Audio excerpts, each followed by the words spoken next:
भारतीय शेयर बाजारों में जारी तेजी पर आज 15 सितंबर को ब्रेक लग गया। निफ्टी लगातार 8 दिनों की तेजी के बाद आज गिरावट के साथ बंद हुआ। हालांकि मिड कैप और स्मॉल कैप शेयरों में लगातार 7वें दिन तेजी जारी रही। इसके चलते निवेशक आज के कारोबार में करीब 1.5 लाख करोड़ रुपए के मुनाफे में रहे। कारोबार के अंत में सेंसेक्स 118.96 अंक या 0.15% गिरकर 81,785.75 पर बंद हुआ। वहीं निफ्टी 44.80 अंक या 0.18% फिसलकर 25,069.20 के स्तर पर बंद हुआ। रियल एस्टेट शेयरों में जबरदस्त तेजी रही। निफ्टी रियलिटी इंडेक्स 2.5% से ज्यादा उछला, जिसमें डीएलएफ, लोड़ा, डेवलपर्स और प्रेस्टीज एसेट्स जैसे शेयरों ने बढ़त दिलाई। डिफेंस और पीएसयू बैंक शेयरों में निवेशकों ने खरीदारी दिखाई। दूसरी ओर निफ्टी ऑटो इंडेक्स आज कमजोरी में रहा और अपनी 2 दिनों की बढ़त गंवा दी।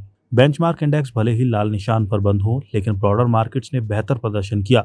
निफ्टी मिड कैप 100 और निफ्टी स्मॉल कैप 100 इंडेक्स में 0.7% तक की बढ़त देखने को मिली। इस बीच वॉलेटिलिटी इंडेक्स इंडिया वीआईएक्स लगभग 3% चढ़ गया, जिससे संकेत मिलता है कि आने वाले दिनों में बाजार में उतार चढ़ाव बढ़ सकता है। अब निवेशकों की नजर बुधवार को आने वाले अमेरिकी फेडरल रिजर्व के ब्याज दरों के फैसले पर है। बाजार उम्मीद कर रहा है फेडरल रिजर्व बैंक ब्याज दरों में 0.25% की कटौती कर सकता है। बीएसई में लिस्टेड कंपनियों का कुल मार्केट कैपिटलाइजेशन आज 15 सितंबर को बढ़कर 460.16 लाख करोड़ रुपए पर पहुंच गया, जो इसके पिछले कारोबारी दिन यानी शुक्रवार 12 सितंबर को 458.72 लाख करोड़ रुपए पर रहा था। इस तरह बीएसई में लिस्टेड कंपनियों का मार्केट कैप आज करीब 1.44 लाख करोड़ रुपए बढ़ा है, या दूसरे शब्दों में कहें तो निवेशकों की संपत्ति में करीब 1.44 लाख करोड़ रुपए का इजाफा हुआ है। बीएसई सेंसेक्स के 30 में से 10 शेयर आज हरे निशान में यानी बढ़त के साथ बंद हुए। इसमें बजाज फाइनेंस के शेयरों में 0.68% की सबसे अधिक तेजी रही।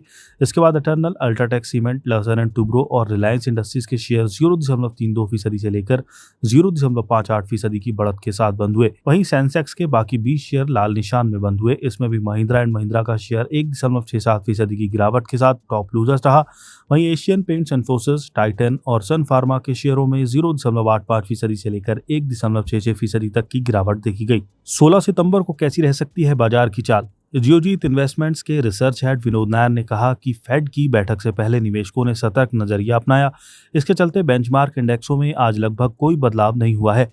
पिछले हफ्ते की तेजी के बाद आईटी शेयरों में मुनाफा वसूली देखने को मिली। बाजार ये मानकर चल रहा है कि यूएस फेड की तरफ से 25 बेसिस पॉइंट की कटौती हो सकती है, लेकिन बॉन्ड यील्ड की दिशा का अंदाजा लगाने के लिए बाजार ब्याज दरों पर फेड के गाइडेंस पर नजर रखे हुए है। घरेलू खपत में आई तेजी ने मार्केट सेंटीमेंट को मजबूत किया और इससे गिरावट सीमित रही है। भारत अमेरिका के बीच ट्रेड डील होने की उम्मीद बढ़ने से भी बाजार को सपोर्ट मिलेगा।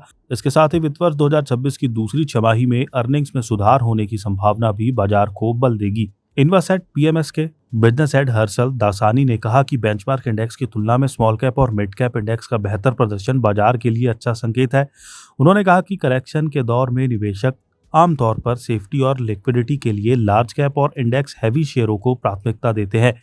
हालांकि रिटर्न के बावजूद ये गिरावट को सीमित रखते हैं, लेकिन जैसे जैसे बाजार रिकॉर्ड ऊंचाई की ओर बढ़ते हैं, डर कम होता जाता है और जोखिम उठाने की क्षमता धीरे धीरे वापस आती है, जिससे मिड कैप और स्मॉल कैप शेयरों में निवेश बढ़ता है, क्योंकि इनमें ग्रोथ की संभावना ज्यादा होती है। उन्होंने आगे कहा कि ये बदलाव अब साफ है। ब्रॉडर मार्केट बाजार की इस तेजी में लीडरशिप कर रहा है। आमतौर पर ऐसे बदलाव रिटेल और घरेलू संस्थागत दोनों निवेशकों की ओर से मजबूत भागीदारी की शुरुआत का संकेत देते हैं। इससे पूरे बाजार में मजबूती आती है और स्थायी तेजी की संभावना बनती है। लॉन्ग टर्म निवेशकों के लिए ये एक अच्छा संकेत होता है। इससे ये पता चलता है कि तेजी केवल कुछ इंडेक्स मूवर्स तक ही सीमित नहीं है, बल्कि पूरे बाजार में तेजी आ रही है। वर्तमान में कुछ ऐसा ही देखने को मिल रहा है। बाजार के टेक्निकल सेटअप की बात करते हुए मास्टर कैपिटल सर्विसेज लिमिटेड के विष्णुकांत उपाध्याय ने कहा कि स्मॉल कैप और मिड कैप इंडेक्स ने डेली चार्ट पर डबल बॉटम से बाहर निकलते हुए तेजी आने का संकेत दिया है। निफ्टी स्मॉल कैप 100 और निफ्टी मिड कैप 100 दोनों अपने अहम मूविंग एवरेज से ऊपर निकल गए हैं। ये कई हफ्तों के कंसोलिडेशन के बाद मजबूती आने का संकेत है, जिससे बाजार में नई तेजी आने की संभावना दिख रही है। आगे छोटे मझोले शेयर हमें बेंचमार्क से प्रदर्शन करते दिख सकते हैं। TII, NDIA, नायका और एल्कम लैब्स जैसे मिड कैप और वेल्सपन रेडी को KEC इंटेल जैसे स्मॉल कैप बुलिश ब्रेकआउट और मजबूत मोमेंटम के संकेत दे रहे हैं।